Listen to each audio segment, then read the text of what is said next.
पूरा दुपट्टा क्या हो जाता है? पूरा दुपट्टा डाई से क्या हो जाता है?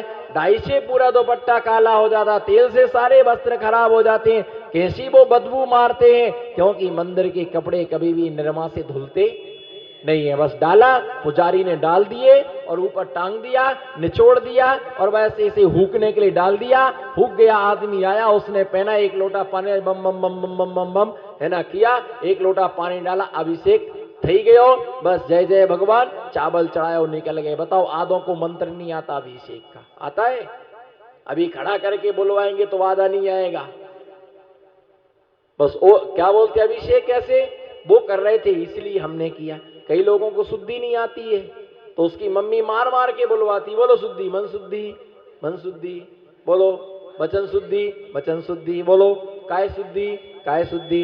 अब क्या बोलना मम्मी, आहार जल शुद्ध है। उसको आते ही नहीं, मार मार करके उससे बुलवाया था शुद्धि के लिए। परंतु जिससे शुद्धि नहीं आती वो भी व्यक्ति आहार दान का पात्र नहीं होता, उसे अंदर से होना है। वस्त्र हमारे आहार दान के जो वस्त्र होते हैं वो सफेद कलर के ही होते हैं।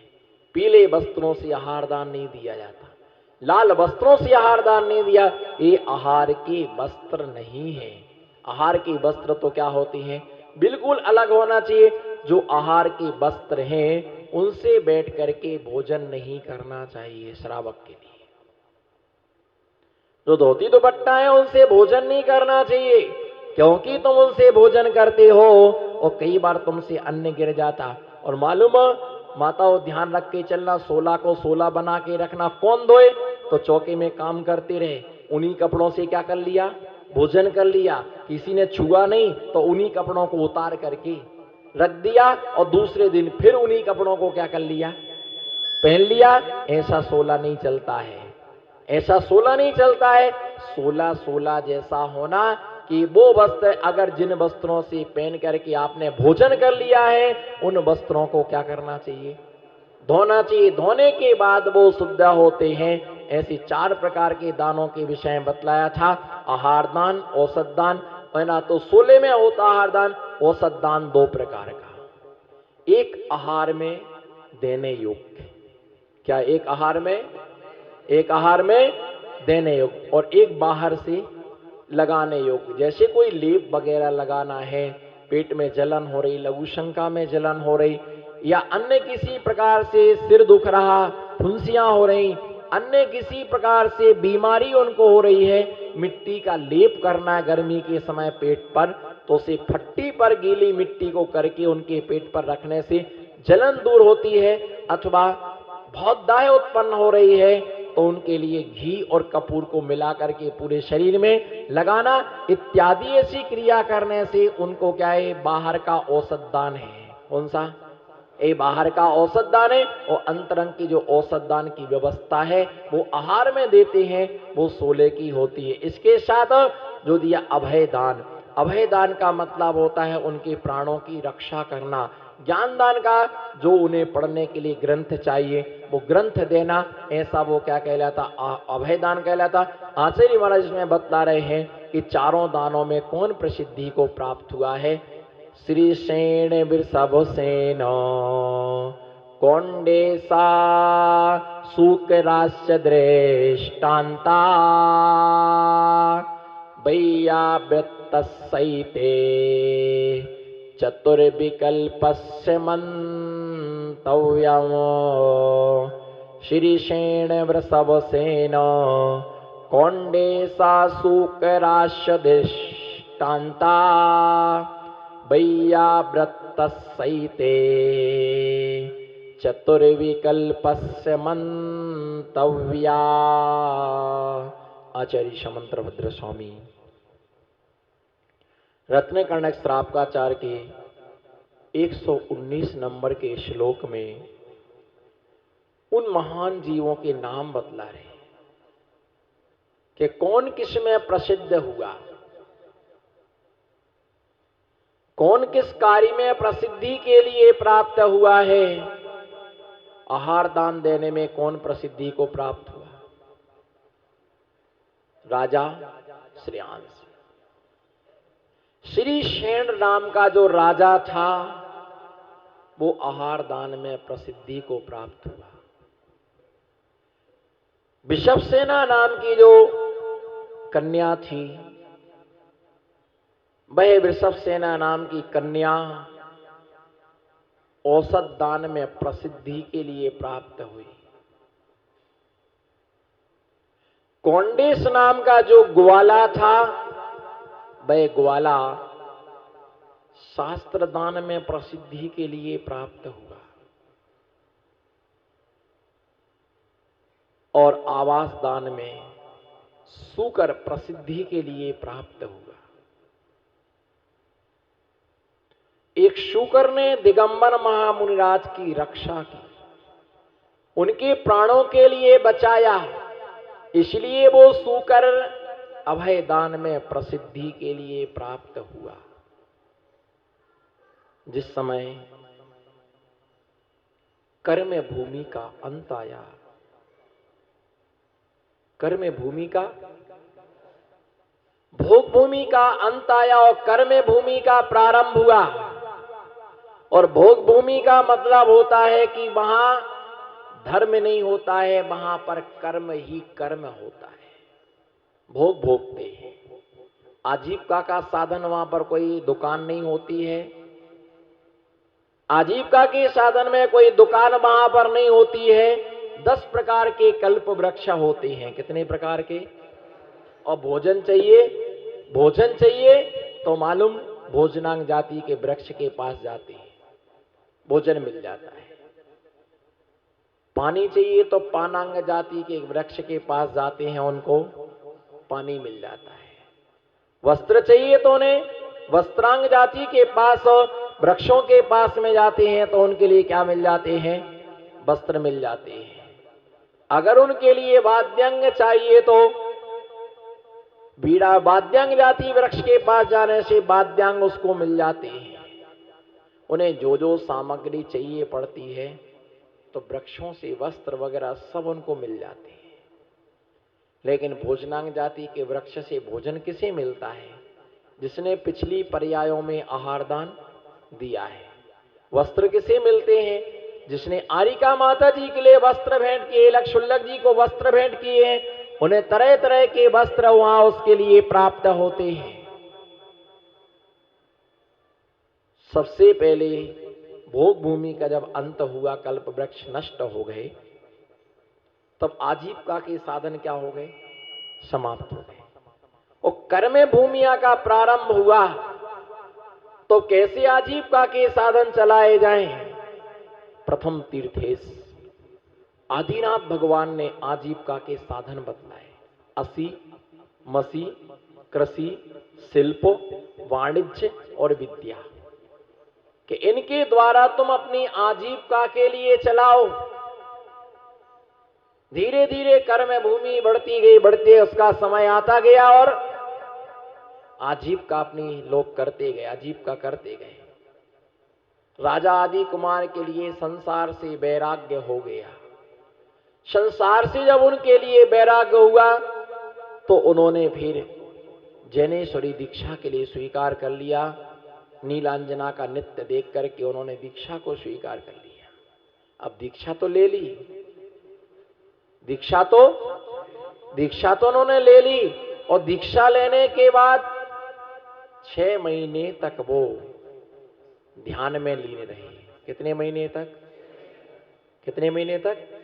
6 महीने तक आहार कोई नहीं निकले, एक स्थान पर बैठे रहे। 6 महीने के बाद जब वो आहार चर्या को निकले तो कोई भी व्यक्ति आहार की प्रक्रिया को जानता नहीं था। किसको? आहार की प्रक्रिया के लिए कोई जानता नहीं था कि आहार दान कैसे दिया जाता है। वो इस बात को ही नहीं समझते थे ये राजा है या महाराजा है, ये राजा है या महाराजा, वो समझते ही नहीं थे इस चीज के लिए। आहार दान कभी किसी को दिया ही नहीं। आहार दान देने का कभी मौका ही नहीं आया, और अच्छे काम करने का मौका लोगों को कम मिलता है। बुरे काम करने का मौका तो सबको मिलता है। झाड़ू तो सबको ही लगा लेगा, पर परिमार्जन करना सबको नहीं आता है। बर्तन सब मांज लेंगे, पर कमंडल धोना सबको नहीं आता है। दुकान का हिसाब किताब तो सब कर लेते हैं, पर खुद का हिसाब किताब आदमी स्वयं नहीं कर पाता है। कोई जानता ही नहीं था कि आहार दान कैसे दिया जाता है। और जो प्रथम तीर्थंकर पहली बार आहारचर्या को निकलते हैं, आहारचर्या के लिए वो निकलते हैं, किसी को पता ही नहीं था कि आहार दान कैसे दिया जाता, कैसे उनका परिग्रहण किया जाता, कैसे उनके लिए क्या किया जाता है। अब वो रोज आते हैं तो मालूम श्रावक लोग क्या करते हैं, महाराज पूरा मकान ले लो पर रोटी खा लो। बोलो मकान, हाथ उठाओ ना, मकान, मकान ले लो पर भोजन कर लो। बोलो मकान, नमो सिद्धाड़म। अब लोगों की नींद खुली है। बोलो हाथ उठाओ, बोलो मकान। अरे भेंट ऐसे ही तो दिया जाता है महाराज, मकान ले लो पर भोजन कर लीजिए। तो एक इससे बोले महाराज माला ले लो पर, हाँ बोलो बोलो फटाफट, आपको तो एक ही बोलना है, मैं चेंज होता जाऊंगा, आप एक ही बोलते जाएंगे, है ना। बाबा महाराज माला ले लो पर भोजन कर लो। एक आया बोले घड़ी ले लो पर भोजन कर लो।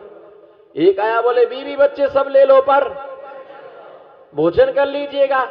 अब वो तो मौन थे, वो तो आ रहे, और बोलो वो तो आ रहे और आ रहे हैं और जा रहे हैं। उन्होंने कहा, सबने कहा पूरी जमीन ले लो पर आप, पूरी जमीन ले लो पर आप भोजन कर लो। और कोई आया किसान बोला पूरा खेत ले लो पर, बोलो भोजन, पूरा खेत ले लो पर भोजन कर लो। बाबा जी नाराज हो क्या, बोलो हाथ तो जोड़ो। बोलो मैं देख रहा हूं किस किस का मुंह नहीं खोलता है। अंगली पर्याय निश्चित ही गूंगी है, अंगली पर्याय निश्चित ही गूंगी है। भगवान भी नहीं मालूम। इधर देखो, जब कोई गूंगा होता ना तो उसकी मम्मी उसको पकड़ के लाती है, बोले महाराज जी पीछी लगा दो, मारो छोड़ो, बोले कौन। अब क्यों दुखी हो, जब महाराज ने कहा तब तो बोला नहीं। और श्रावक आते ना, जितने भी आते नमोस्तु करेंगे ना तो ऐसे चावल छोड़ देंगे।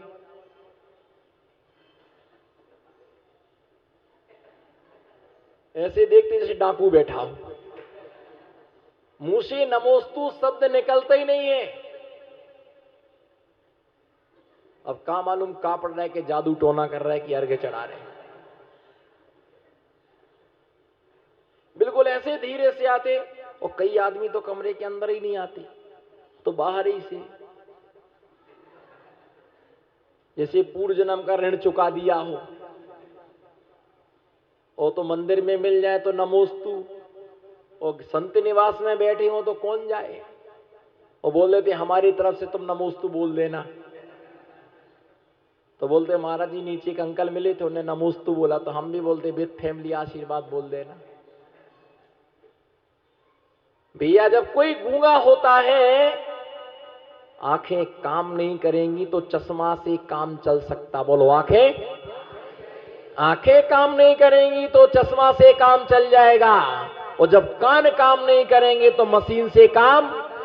अब तो बोलो, आंखों से नहीं दिखेगा तो चश्मा से काम चल जाएगा, और कान से नहीं सुनाई देगा तो मशीन से काम चल जाएगा। लेकिन बोल नहीं पाओगे तब क्या होगा। कई बेटे गूंगे हैं, महाराज के पास आते, महाराज की पीछे भी उनको काम नहीं करती। क्यों, जब महाराज ने बोला तब बोले ही नहीं, ऐसे बैठे थे।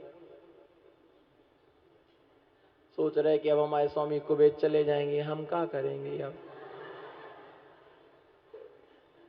तो हुका ही करे, हुका ही करे, तुम्हारा स्वामी कुबेर चले जाओ, हुका ही करे। अब सोच रहे हम अकेले क्या करेंगे, हम अकेले क्या करेंगे। 3 दिन बाद चले जाएंगे, 2 तारीख का टिकट हो गया है। ऐसे झूल रहे झूला में, क्या करेंगे, कुबेर चले जाएंगे, हम अकेले बचेंगे। बोलो अभिषेक भैया हम अकेले बचेंगे। कहां फंस गए जंजाल में। उस समय पढ़ने का, आप अकेला अवतरे, मरे अकेला हो। रहन दो, कह को जबरदस्ती दूसरी लाइन घसीट रहे हो। जरूरी थोड़ी कि दूसरे को, कुवैत के लिए तो एक ही लाइन ठीक है। और फिर ना दूसरा बढ़िया भजन है, एक बहन जी सुना रही थी, आया कहां से जाना कहां है, ढूंढ ले ठिकाना चेतन। कहां से आया कहां है जाना। भैया जब गूंगा होता ना, तब सोचो जिनके बच्चे गूंगे, दुष्परिणाम वही है कि जब महाराज ने कहा तब तुम बोले नहीं, तो मुंह बांधे बैठे रहे, नींद में बैठे रहे, मन तुम्हारा और कहीं था। बस इसलिए तुम्हारे गूंगा होना पड़ा। और तुम्हें ऐसे गूंगे की कोई दवाई नहीं है, गूंगे की कोई दवाई नहीं है। महाराज आता रहा, बोलो महाराज हाथ उठाओ, महाराज आते रहे। हाथ उठाओ बराबर, बोलो महाराज आते रहे। अभी हाथ नहीं उठे बराबर, बोलो हाथ तो उठाना ही पड़ेगा। बोलो महाराज महाराज आते रहे और जाते रहे, लोग कहते रहे महाराज माला ले लो। बोलो बोलो ना उतार के, बोलो महाराज। अभिषेक भाई कंजूसी मत करो, उतारो तो। महाराज ब्रासलेट ले लो। बोलो बोलो, डर के मारे नहीं बोल रहा, कहीं महाराज जी ने बोल दिया दे दो तो क्या होगा मेरा। नहीं मांगेंगे, टेंशन मत लो आप। ये जिंदगी मांगने को नहीं होती है। बोलो ये जिंदगी, बोलो ये जिंदगी। बच्चे भी नकल कर लेते, बंदर भी नकल कर लेते, तुम तो पढ़े लिखे आदमी हो फिर भी नकल नहीं कर पाते। बोलो ये जिंदगी, ये जिंदगी मांगने के लिए नहीं होती है, ये जिंदगी बटारने के लिए होती है। आदिनाथ भगवान से सबने कहा ये ले लो वो ले लो, सब कुछ ले लो, पर पर वो तो राजा थोड़ी थे। वो क्या थे? राजा नहीं थे वो, महाराजा थे, महाराज थे वो। अब नहीं लिए आहार, 6 महीना निकल गया। कितना? 6 महीने के तो उपवास, वो 6 महीने और निकल गया। उसके बाद 39 दिन और निकल गया। तब मालूम राजा श्रेयांश के लिए, बोलो राजा, बोलो बोलो बोलो, नमो सिद्धाराम। राजा श्रेयांश के लिए रात्रि की अंतिम पहर में, बोलो रात्रि के कुछ अच्छा होने वाला कुछ